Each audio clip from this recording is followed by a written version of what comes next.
So I'm going to jump right in and share my screen with you. So I find the button. There it is. Okay. All right. Let me just do one or two more things here. I have to make sure I everybody's. finished editing all my photos for the thing, my Oh, credential that's thing. awesome. Okay, cool. You know what, too? I can show you. I'm actually going to show you one more thing, but I want to be able to. Oh, there's Diego. Okay. All right, cool. So I'll tell you what, too. I'll open up the chat. Hey, Diego, how you doing, buddy? Okay. All right. So I'll tell you what. I'm going to do this quick little lecture for you. There's Diego. How you doing, pal? So I will go over this stuff with you right quick, and then I'll show you something really cool in Photoshop, and then I'll let you go. But if you look here, so if we start back from the lectures, I started talking about this yesterday. We went over the vocabulary.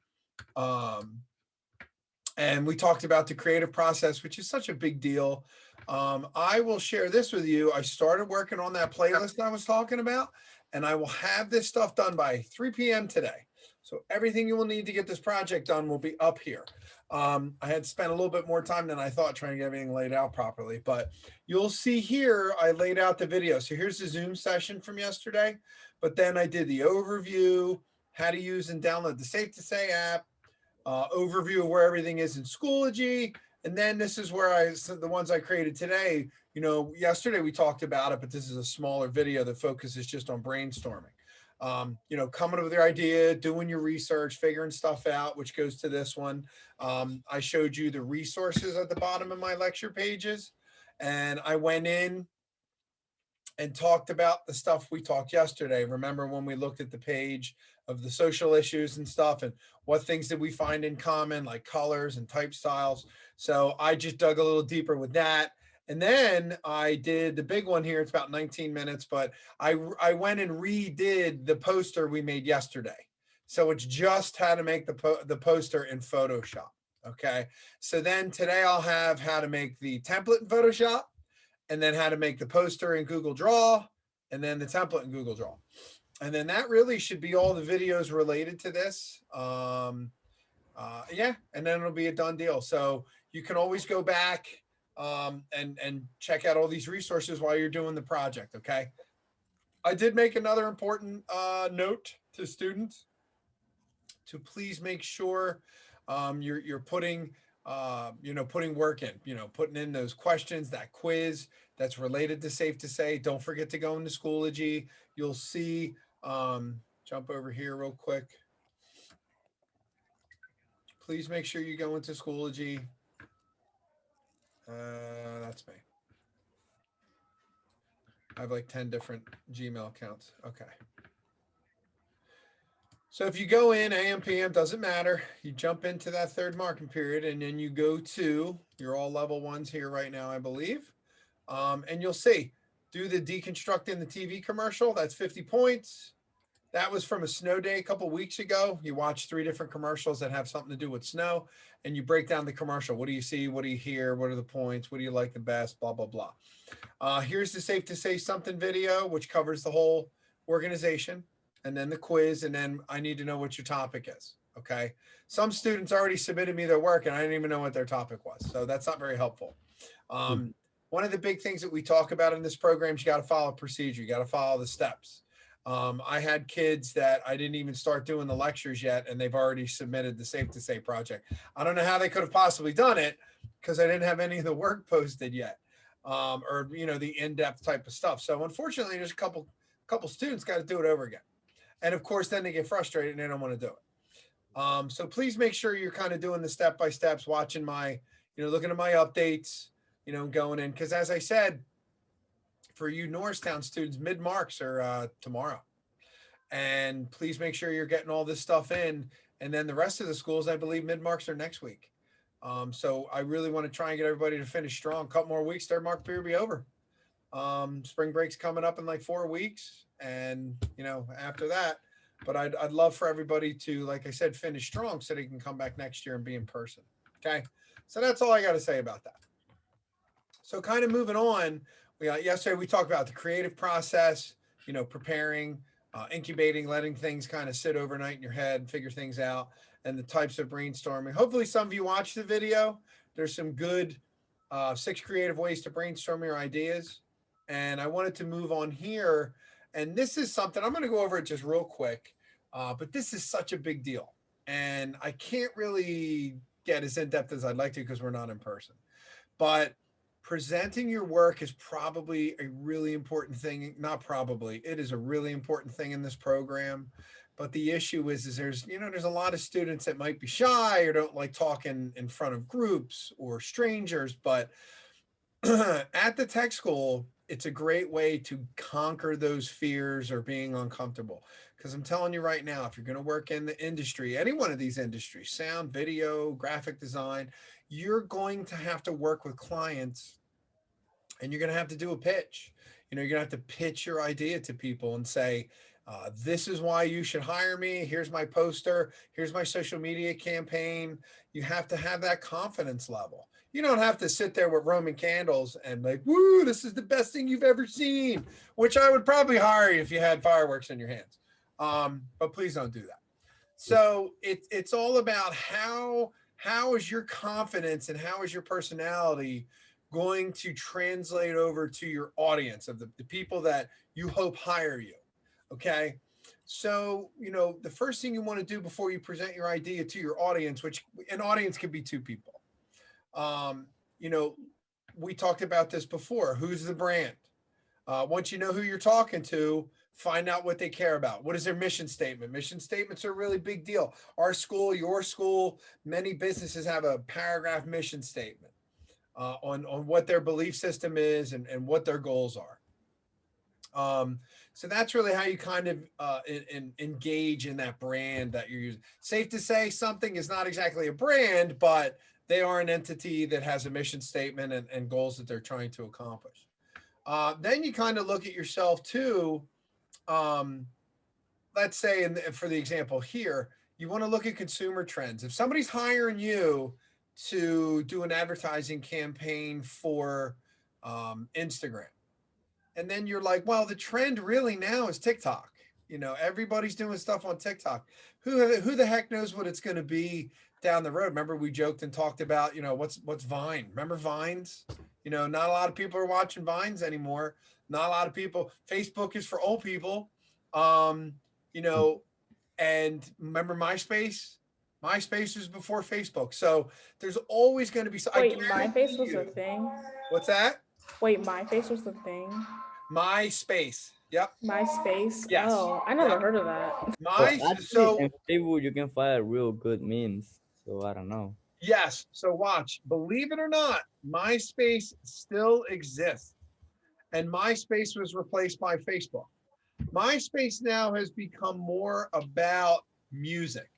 So they've tried to survive by making it a common area for music and musical artists. Okay. What just happened? Try that again. So if you look here, but that's what MySpace was. MySpace was Facebook before there was Facebook. But now a lot of it has to do with music and artists. But MySpace originally started to take off because of the music scene. Bands and stuff were trying to get themselves out there and put their music up, even before SoundCloud and stuff like that. And so you really want to look at trends and see where things are going, because somebody says, oh, I want you to do this campaign for me on my MySpace page. Try not to laugh and be like, look, nobody's doing that anymore. So really try and understand what the trends are in the industry. Okay. Then, like I said, demographics. Demographics is the same thing as your target audience. Who are you trying to sell or promote the product or organization that you've been hired to do? And then once again, here's a big one. Don't forget the competition. We talked about this where when you go on and you do research, you want to see what your competitors are doing. So let's say you just got hired to do an advertisement for the Popeyes chicken sandwich. Who are you going to research? Who's your competition?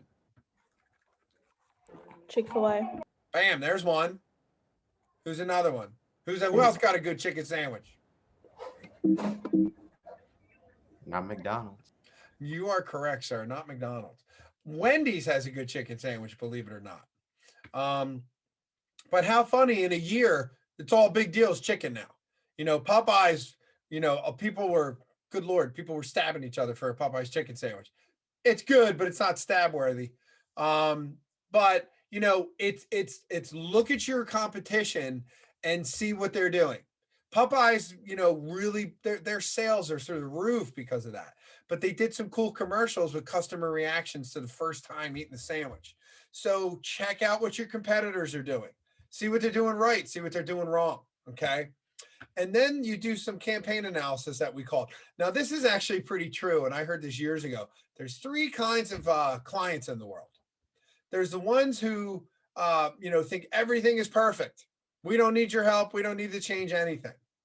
And that's generally not true. It's very rare that you have a client where everything is top notch and going fantastic. And the thing is, maybe it is, but you never want to be content with the way things are.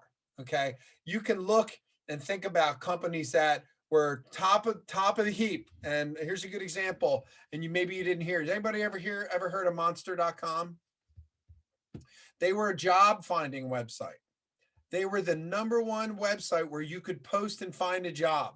And now they're gone. They're not a big deal anymore. So is like Indeed is a big one now. Anybody remember pets.com? Exactly. So there's a lot. Yeah. They were at the top. Pets.com was doing $3 million commercials on the Super Bowl like 5 years ago. Nah, maybe 8 or 9. And now they're gone. They got content. They got what's called complacent, like, meh, we're better than everybody else. Who cares? So you don't want to be that person. Then there's the other client, the ones that know that they have a problem and they don't know what it is. Okay. I don't think it's rare.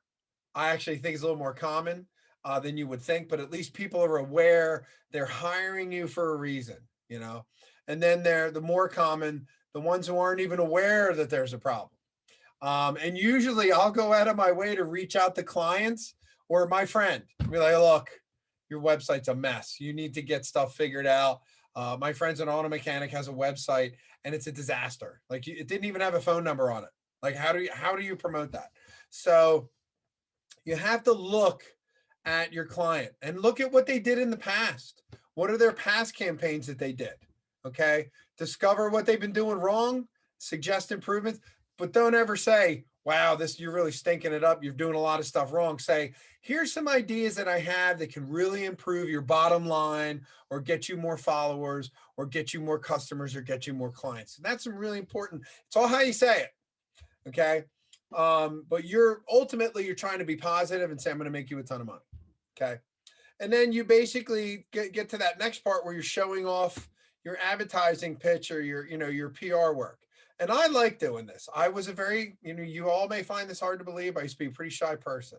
But I knew going into teaching and working in the industry in graphic design and photography, you got to have a personality. When I used to shoot weddings, I'd have 150 people. I'd have to tell them to smile. And that's not an easy thing to do, but I figured it out real quick. But you can come up with great, campaign ideas, incorporate music, do some fun stuff when you're doing your pitch. Whether you do it on email or you do it in person or you do it on Zoom, what are some cool stuff? You can show off any information you've collected with cool visuals, add interactive elements to your presentation. You don't just have to stand up there. You might want to wow them with some cool pie charts and a video and some music in the background. And that's a great way to do it. And then ultimately, I'll end it with this. You want to engage in your client's emotion. What does that mean? So let's say the safe to say. Unfortunately, it came out of a very tragic event with the Sandy Hook Elementary shooting. So you want to engage in that emotion of you want to try and save people. You want to try and help people. So when you do your PR pitch, I don't think you should be happy and, all kinds of cool music. I don't think that's what it's all about. You want to be more engaging to that person. You want to connect with them and say, this campaign, we are here to help. We're going to help you. We're going to help others. We're not going to make this tragic event be forgotten. And we're going to try and prevent it from happening in the future. And this is what we're going to do. And you want to be serious, but you also want to be empathetic or sympathetic, where you can gauge their emotions when they come in the room. And you can, make jokes. You want to read the room, read your clients. If they're kind of happy-go-lucky, funny, things like that, then you can test the waters and then, know that there's things you can get away with. If they come in and they're like just looking at you, might take a little bit of, warming up to them to try and get them to want to, get on board with what you're trying to do. So last but not least, just get out there and do it. I will run my poor wife and my poor kids and my poor friends. I will pitch things to them all the time. My lessons, when I create my videos, I go to my wife, I'm like, babe, check this out. Is this any good? And she's like, oh, and, and she'll watch it. And yes, you did good. You talk too much. You say, those type of things. And I just said, but it's getting that practice in. I had a student who used to be so afraid. She had pretty bad anxiety, but she really wanted to be a graphic designer and be able to pitch. So I used to let her stand with her back to all the students and stare at the wall and talk to the wall. And then eventually I'd let a couple kids in the room or have her break out with a smaller group until she became more comfortable. And it took about 7 months, almost took the whole school year, but she eventually got to the point where she was able to communicate in front of the class. She probably didn't, she make a lot of eye contact, but I was super proud of her for doing that. So like I said, if a lot of you want to go into this industry and do this stuff, I'm not saying you have to go and talk in front of 500 people, but I'm going to have you next year, you're going to present in front of the class. You're going to work in groups together. You're going to have to brainstorm and come up with ideas. And you may not like that person. You maybe you knew them in grade school and they took your, peanut butter jelly sandwich. You don't want to talk to them, but you're going to work in sometimes an industry with people you don't like, people you don't get along with, people you don't respect, but you're going to have to be professional. And that's what it's about. Generally, I'll tell you right now, our class is pretty mellow. Everybody's there for the same reason. We all have a good time. And then there's days where when we look at each other's work, let's say I have you all do a music video together. We all sit there, have popcorn, and we spend the whole class just doing critiques and watching videos. But it is important to get yourself out there and pitch. Okay. Any questions about all that stuff that I just covered? Comments? Does anybody like pitching in front of other people or bouncing ideas? Is anybody comfortable doing that? Or raise your hand. Does anybody think that they need help in that category? Hello? Nobody's listening. Nobody's talking to me. Come Wait, on, I'm people. listening. Wait, what did you say? I said, is there anybody even here out of Josh, Steve, Malaysia, Diego, Jose, and you, Deshauna? Are any of you comfortable speaking in front of a group of people? Hey, I'm all right with that. Not awesome. really. Not really. I'm all right with doing that. That's great. And you know what? For some of you that you have an advantage. Some of you that aren't good at it, we're going to work on it. Okay. So you don't have to worry about it. We'll get you the skills you need to do what you need to do. You may not get up in front of 1,000 people and start doing TED Talks and stuff, but I'll get you to be able to talk in front of a few people. So, your clients.